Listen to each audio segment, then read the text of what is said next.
Lettre ouverte au président de la République, Emmanuel Macron. Monsieur le Président, l'hôpital public souffre cruellement, il est menacé par la population. Il y a certaines associations qui gueulent. Voilà. On aimerait être entendu. Je vais parler au nom de Gérard Raymond, qui est le président de l'association France Asso Santé. Ok. Donc, Monsieur le Président de la République, la pandémie que nous avons traversée récemment, et dont nous ne sommes toujours pas finalement sortis, a mis en lumière l'intense engagement des soignants au service des patients et du système de santé. Et leur profonde fatigue à force de composer avec l'état d'urgence sanitaire. De minutes de silence en tribune médiatique par exemple, en passant par les réseaux sociaux et les manifestations de rue. Ils nous alertent au quotidien et sur la crise que traverse l'hôpital public, qui se traduit par quoi? Par des fermetures de lits, 15% de lits fermés en moyenne dans la dernière pandémie, voire des services entiers, y compris des urgences médicales, en réaction des plans blancs pour faire face au manque de personnel, etc. Le nombre accru de postes vacants, les grandes difficultés à recruter, à fidéliser les personnels médicaux et paramédicaux, la multiplication des arrêts de travail liés à des situations de burn-out, l'augmentation des fuites vers le privé et le recours croissant et coûteux au travail intérimaire sont autant d'indicateurs du malaise de l'hôpital et de la détresse des soignants auxquels les Ségur de la santé ont tenté de répondre sans y parvenir. Alors, la situation n'est pas meilleure du côté médico-social, ni du côté des soins de ville, où des associations témoignent également de pénurie de personnel, de grandes difficultés concernant le maintien et l'aide à domicile par exemple, ainsi que pour trouver des médecins traitants dans les campagnes. Les patients plongés dans une angoisse qu'ils partagent avec l'ensemble des familles par exemple et usagers du système de santé. Nous avons le sentiment que notre pays n'est plus en capacité de soutenir le système de santé qui nous permet d'accéder aux soins dont nous avons besoin dans des délais courts et à conditions financières acceptables.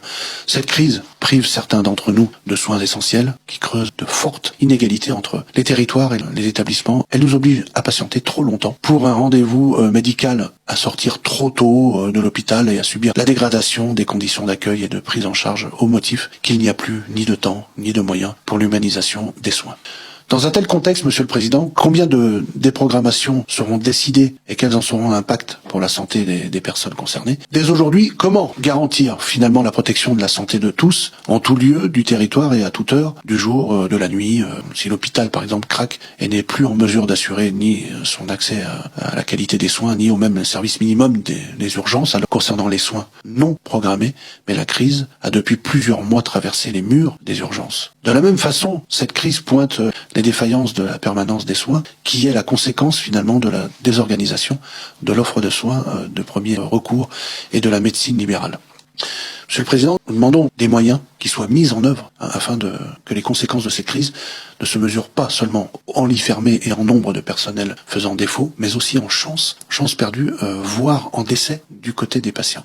Nous voulons un état des lieux précis, un observatoire pour que les futures mesures tiennent compte en tout premier lieu de nos besoins croissants compte tenu du contexte épidémique et climatique de notre santé mentale qui se dégrade et des défis qui restent encore à relever au regard du vieillissement de notre population. Alors, ce qu'on demande, c'est des mesures urgentes pour les soins urgents, mais aussi pour les soins programmés et pour sécuriser le déroulement des plans nationaux de santé qui permettent à notre pays de se projeter dans une dynamique d'amélioration, surtout. Autant de problèmes que nos associations souhaitent pouvoir discuter aux côtés des autres parties à l'occasion de la grande conférence sur la santé annoncée là encore cette année.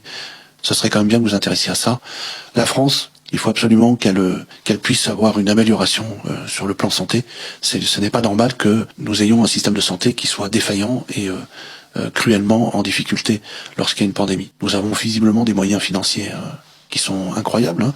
Vous nous l'avez prouvé en envoyant de l'argent à l'Ukraine. Vous avez aidé l'Ukraine en envoyant des milliards d'euros, ce qui sous-entend que nous sommes un pays, alors avec l'aide évidemment de l'Europe, parce que c'est pas que la France qui envoie de l'argent, mais potentiellement l'Europe a les moyens financiers de subvenir à un pays avec une réponse en milliards d'euros. Donc il faut absolument que vous puissiez injecter de l'argent aussi sur le système de santé en France. C'est pas normal que lorsque nous prenons rendez-vous avec un dentiste, nous attendions 6 mois, ou avec un dermato. Il va falloir restructurer le système de santé afin que les prétendus diplômés en médecine soient exponentiels et puissent répondre à l'attente de la population. Voilà, je crois savoir que le président François Mitterrand a supprimé le nombre de prétendants étudiants en médecine. Voilà, il en a beaucoup supprimé. Il a réduit, je crois, c'était 50 000 par an à 25 000 ou 18 000, je ne sais plus.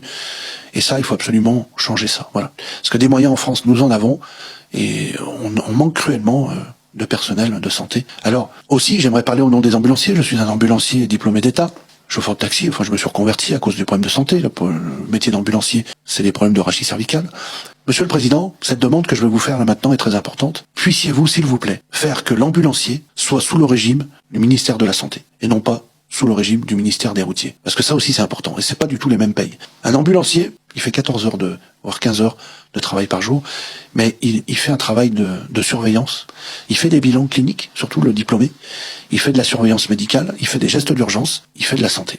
À son niveau, mais il en fait quand même.